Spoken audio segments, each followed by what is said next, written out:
नामशेष झालेले मिरज शहर 0 विकासासाठी रडत आहे. सर्व काही नामशेष झालेलं मिरज शहर सध्या 0°C येऊन ठेपलं आहे. 1952 पासून आज अखेर 74 वर्षात या शहरातील दोषी जनता शहर विकासासाठी रडत बसली आहे. ऐतिहासिक शहराची लूटमार करणाऱ्यांविरोधात जनता कधी रस्त्यावर उतरलीच नाही, हाच तर सर्वात मोठा दोष आहे. आपल्या मिरज शहराची सीमा 4 किलोमीटरच्या राऊंडमध्ये समाप्त होते. महाराष्ट्रातील सर्वात मोठे खेडेगाव म्हणून मिरज शहराचा उल्लेख करावा लागतो. या मिरज शहरात नेते किती आहेत व त्या नेत्यांनी आपल्याबरोबर संलग्न ठेवलेल्या संघटना किती आहेत? राजकीय पुढाऱ्यांना मदत करणारे कार्यकर्ते, पदाधिकारी कोण आहेत? सोबतीला शासकीय, निमशासकीय प्रशासन, व्यावसायिक, व्यापारी आदी सर्व स्तर नेमकी कोणती भूमिका बजावतात?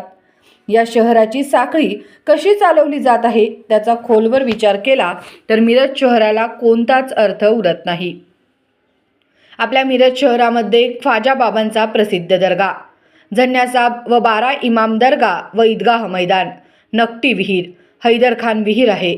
याचबरोबर अंबाबाईचं मंदिर, म्हसोबा मंदिर, नृसिंह मंदिर, माधव मंदिर, सांगली करमळ्यातील गणपती मंदिर, काशी विश्वेश्वर मंदिर, गणेश मंदिर, गणेश तलाव, छोटू पैलवानाचं मंदिर, कृष्णा घाटावरील शिवशंभूचं मंदिर आदी मंदिरे आहेत. पण या मंदिरांचा, दर्ग्यांचा कितपत विकास झाला आहे?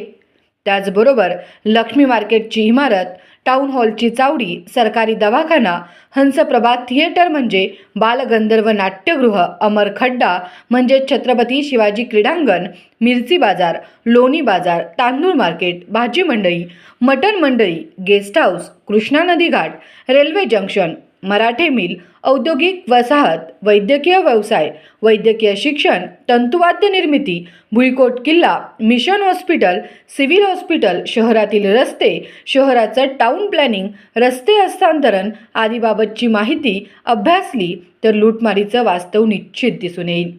कोणत्याच गोष्टीचं सुशोभीकरण नाही, सक्षमीकरण नाही, कुठला उद्योग व्यवसाय नाही, कशाचीच म्हणून सुधारणा नाही. एखादी पुरातन वस्तू संग्रहालयात जपून ठेवावी त्याप्रमाणे मिरज शहराला जपून ठेवण्यात आलं आहे. हेरिटेज वास्तू अशी या मिरज शहराची ओळख झाली आहे. 16 वर्षाचे कार्यरत आमदार सुरेश खाडे मिरज शहराचं शांघाय सिंगापूर करायला निघाले होते. पण खाडेभाऊंनी शहर विकासासाठी आणलेला कोट्यावधी रुपयांचा निधी कोणत्या ठिकाणी अडकला आहे याचा शोध घेतला जात आहे. मुंबईच्या माझगाव डॉकयार्ड यासारखी परिस्थिती मिरजेची झाली आहे. दर 5 वर्षांनी आमदार सुरेश भाऊ खाडे या मिरजेचा ठेका आपल्याकडे घेत आहेत. किराणा मालाच्या दुकानासारखी अवस्था या मिरज शहराची झाली आहे. या नेत्यांच्या कर्तृत्वाचं रडगाणं करावं तितकं थोडंच आहे. आमदार इद्रिस नाईकवडी, माजी महापौर किशोर जामदार, मैनुद्दीन बागवान, सुरेश आवटी, जमील बागवान, अय्याज नाईकवडी, संगीता खोत, विठ्ठल खोत, शिवाजी दुर्वे, संजय मेंढे आदी सर्व सवंगडी नेत्यांनी आतापर्यंत शहर विकासासाठी काय काम केलं? जो तो नेता स्वतःची स्वप्न साकार करण्यासाठी धडपडत आहे. या नेत्यांनी ठरवलं तर मिरज शहराचा विकास व्हायला वेळ लागत नाही, पण ती भूमिका घेतली जात नाही.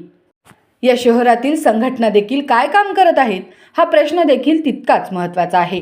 राजकीय पक्षांतर प्रवेशाचा पट हा नेहमीच बदलत असतो, मात्र या शहरातील कार्यकर्ते तेच ते कायम असतात. बजरंग पाटील, सुनीता मोरे, विकास सूर्यवंशी, विशाल सिंग राजपूत, किरण सिंग राजपूत, तानाजी रुईकर, चंद्रकांत मैगुरे, तानाजी सातपुते, अल्लाबक्ष काझी, डॉक्टर महेश कुमार कांबळे, महेंद्र गाडे, अशोक कांबळे, जैलाब शेख, साजिद अली पठाण, असगर शरीक, मसलत, ओमकार शुक्ल यांच्यासह अन्य कार्यकर्ते या शहरासाठी काम करत आहेत. पण नेमकं यांना काय पाहिजे? संघटनांचा नेमका उद्देश काय आहे? कुणी कुणासाठी भांडायचं हे आजपर्यंत समजलंच नाही. याचाही उलगडा होणे आवश्यक आहे. सर्वच मान्यवरांनी शोकांतिका शहर विकासासाठी घातक ठरत आहे. एक उदाहरण द्यायचं झालं तर असं म्हटलं जातं की मिरज शहरातील भुईकोट किल्ला विकून खाल्ला राव. या किल्ल्याला 27 बुरुज होते, आता 1 बुरुज आहे. 3 दरवाजे होते, आता एकही दरवाजा नाही. मोठा तुरुंग होता, तोफा तयार करण्याचा कारखाना होता, शस्त्र लपवण्यासाठी भुयारी होती, बऱ्याच काही गोष्टी होत्या. आज मात्र राजवैभवाची साक्ष देणारा हा भुईकोट किल्ला व किल्ल्याचा खंदक आता मोठमोठ्या इमारती उभारण्याचा केंद्रबिंदू ठरला आहे. या किल्ल्याच्या खंदकात पहिली इमारत गॅलेक्सी अपार्टमेंट उभी करण्यात आली। त्यानंतर 23 मजलीची इमारत आता पुन्हा तिसऱ्या इमारतीचे बांधकाम खंदकामध्ये सुरू आहे। खंदकामध्ये भाजीपाला मार्केटची उभारणी करण्यात आली। आता भाजीपाला धुण्यासाठी खंदकामध्ये पाणी सोडायचं तेवढंच बाकी राहिलं आहे। या शहराचे जे मुद्दे मांडण्यात आले आहेत त्या सर्व विषयांचा अभ्यास केला तर या शहराची वस्तुस्थिती व झालेली दुर्दशा सर्वांनाच दिसून येईल। शहराचा विकास जर होत नसेल तर ह्या नेत्यांचा संघटनांचा काय उपयोग, असं म्हणत दोषी जनता हळहळ व्यक्त करत आहे।